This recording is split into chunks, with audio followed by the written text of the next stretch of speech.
दोस्तों आपने तो महाकुंभ के मेले के बारे में तो सुना ही होगा। यह मेला भारत के 4 पवित्र स्थानों जैसे प्रयागराज हुआ, हरिद्वार हुआ, उज्जैन और नासिक में लगता है। 2025 में दोस्तों यह मेला उत्तर प्रदेश के प्रयागराज में लगने जा रहा है। कुंभ मेले को लेकर लोगों में बहुत आस्था है दोस्तों। कहते हैं कि यहाँ स्नान करने से सारे पाप खत्म हो जाते हैं और व्यक्ति को मोक्ष की प्राप्ति होती है। लेकिन दोस्तों क्या आप जानते हैं कि महाकुंभ का मेला हर 12 साल में ही क्यों लगता है? आखिर इस मेले की शुरुआत कैसे हुई? ऐसे में आइए जानते हैं दोस्तों कुंभ मेले से जुड़ी कुछ पौराणिक कथाओं के बारे में। मैं धर्मेंद्र, आपको मेरे चैनल इन्फॉर्मेटिव धर्मेंद्र में स्वागत है दोस्तों।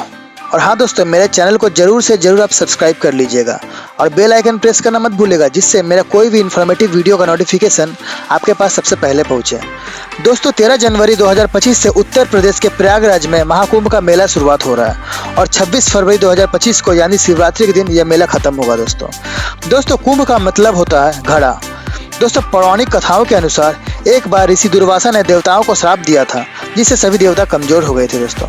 तभी दोस्तों राक्षसों ने इसका फायदा उठाकर देवताओं को हरा दिया, जिसके बाद दोस्तों सभी देवताओं ने एक साथ मिलकर भगवान विष्णु के पास मदद मांगने के लिए गए। तभी दोस्तों भगवान विष्णु ने एक उपाय लगाया और उन्होंने सभी देवताओं का अमृत पीने के लिए कहा, जिससे जो देवता कमजोर हो गए थे वह फिर से ताकतवर हो जाएंगे दोस्तों भगवान विष्णु ने कहा कि अमृत पाने के लिए उन्हें राक्षसों के साथ मिलकर समुद्र मंथन करना होगा। फिर क्या हुआ दोस्तों, देवताओं ने राक्षसों को मना लिया कि चलो मिलकर समुद्र मंथन करते हैं, और राक्षसों को भी लालच आ गया कि अमृत पीने से वे भी अमर हो जाएंगे, और वे समुद्र मंथन के लिए तैयार हो गए दोस्तों जब समुद्र मंथन हुआ तो उसमें से कई चीजें निकली, जैसे कि कामधेनु गाय, विष यानी कि जहर, और आखिर में दोस्तों अमृत का कलश निकला। कामधेनु गाय को तो दोस्तों देवताओं ने ऋषि वशिष्ठ को सौंप दिया और विष को भगवान शिव ने पी लिया दोस्तों, जिससे उनका कंठ नीला पड़ गया। तभी से उन्हें दोस्तों नीलकंठ भी कहा जाने लगा। और आखिर में दोस्तों जो अमृत का कलश निकला वो राक्षसों और देवता उसे पाने के लिए झगड़ने लगे। इसी बीच दोस्तों क्या हुआ कि भगवान इंद्र के बेटे जयंत ने अमृत का कलश उठाया और वहां से भागने लगे। अब क्या हुआ दोस्तों कि राक्षसों ने जयंत का पीछा करने लगी। इसी दौरान 12 दिनों तक देवताओं और राक्षसों के बीच लड़ाई हुई। दोस्तों जयंत जब अमृत का कलश लेकर भागने लगे और भाग रहे थे, इसी दौरान अमृत की कुछ बूंदें पृथ्वी के 4 स्थानों पर गिर गई, जो कि हुआ प्रयागराज, हरिद्वार, उज्जैन और नासिक। दोस्तों तभी से इन जगहों को पवित्र माना जाता है और यहाँ कुंभ के मेले का आयोजन किया जाता है दोस्तों ग्रंथों के अनुसार जयंत को अमृत का कलश लेकर स्वर्गलोक पहुंचने में 12 दिन लगे थे। देवलोक के 1 दिन यानी पृथ्वी के 1 साल के बराबर होता है। इसलिए दोस्तों कुंभ मेला 12 साल के बाद आयोजन किया जाता है। दोस्तों इस त्योहार में भारत के सभी कोनों से बड़े बड़े सन्यासी, पुजारी और योगी कुंभ में भाग लेने के लिए आते हैं दोस्तों यहाँ बड़े बड़े ऋषि मुनि, साधु संत भी इस मेले में उपस्थित रहेंगे, जैसे कि नागा साधु, परिवाजक साधु, शीर्षासीन साधु या फिर कल्पवासी साधु। दोस्तों नागा साधु एक ऐसे साधु है जो कभी भी कोई कपड़ा नहीं पहनते और हमेशा राख में लिपटे हुए रहते हैं। दोस्तों इन लंबे बाल वाले नागाओं पर सर्दी, गर्मी या फिर वर्षा का इन पर कोई भी प्रभाव नहीं पड़ता। दोस्तों नागा साधु के अलावा उर्ध्वबाबा हुर्रत साधु वे साधु है जो शरीर को तप से निकालने में विश्वास रखते हैं। वे हमेशा अपने शरीर को कष्ट पहुंचाते हुए तप या ध्यान करते हैं। दोस्तों इसके अलावा पारिवाजक साधु वे साधु होते हैं जो हमेशा चुप्पी साध रहते हैं और लोगों को अपने रास्तों से बाहर निकलने के लिए घंटियों का प्रयोग करते हैं।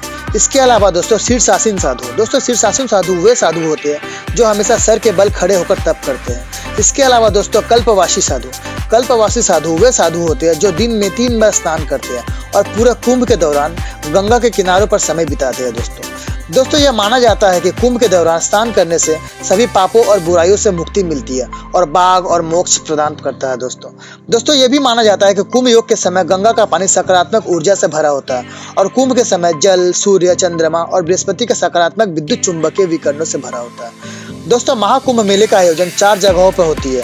उत्तराखंड के हरिद्वार में, उत्तर प्रदेश के प्रयागराज में, महाराष्ट्र का नासिक में और मध्य प्रदेश के उज्जैन में होती है दोस्तों मान्यता तो ये भी है कि कुंभ का मेला भी 12 जगहों पर आयोजन किया जाता है, जिसमें 4 तो धरती पर अलग अलग जगहों पर आयोजित होती है और बाकी का 8 देवलोक में आयोजन किया जाता है। दोस्तों इसी मान्यता के अनुसार देवलोक में 144 साल बाद महाकुंभ का आयोजन किया जाता है। दोस्तों धरती पर कुंभ के मेले का आयोजन कब होता है ये जानते हैं।